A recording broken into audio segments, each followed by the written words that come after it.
Hey guys, thanks for joining me for this tutorial. Here I wanted to get into a little bit more detail, not too much more, but just a little bit more helpful detail when it comes to some of the settings that you can choose for your different articles on your Joomla website. So I'm just going to open up one here that's already been done and just kind of briefly go over this for you, as I wasn't able to get into too much detail in my last video. So basically every article you obviously have to give it a title, which is pretty straightforward. Then you have what's called an alias.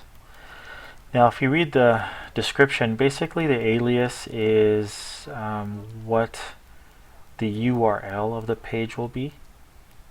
So a lot of times all the time this alias pretty much needs to be unique to this particular page. Now a lot of times what I'll do is I'll just go ahead and leave this blank, and when I hit save it'll auto-generate the alias or URL slug, so to speak, from the actual words in the title.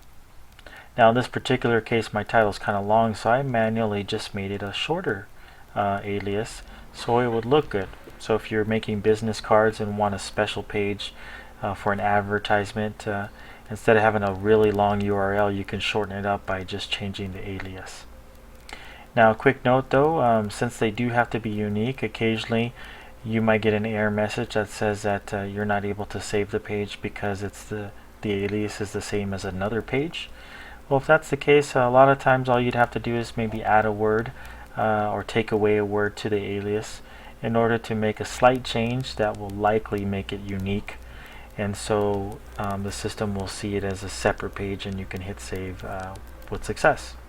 So this might be something more advanced, but it's good to know. Some of the other settings you can choose to play with are, of course, you want to set the category where you want to place the article you've created, or maybe move an existing one too, and that you can do here with this category drop down. Then you can actually set the status. By default it's set to published, but you can actually unpublish it, archive this article, or trash it if you'd like. You could set it to featured or not featured, which depending on how your site is set up on the front end may make no difference at all, but for some of you who are bloggers this might be something to be aware of. In addition, you can also set the access level requirements. For example, if you want this article to only be seen by people who are registered on your site, you might want to make sure that the access level is set to at least registered. So only people who are logged in have the rights or permission to see what you've written here.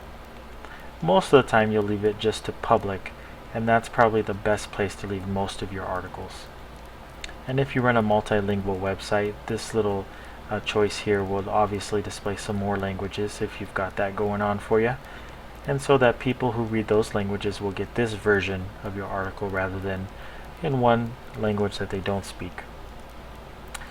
Now under publishing there's some nice features where you can actually write your article and set the date where you'd like it to actually appear on your website. So you can automate that here and even set a date for it to disappear from your website. Perhaps it's an article that has a special that's only good for a couple months.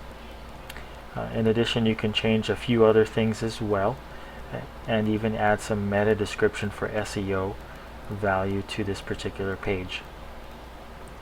Under images and links, it's kind of nice too that you can set an intro image for your category views when it's in a list of other articles, a little thumbnail image perhaps, and even a full article image you could set here that maybe is a banner image that goes across the top of your article above the title.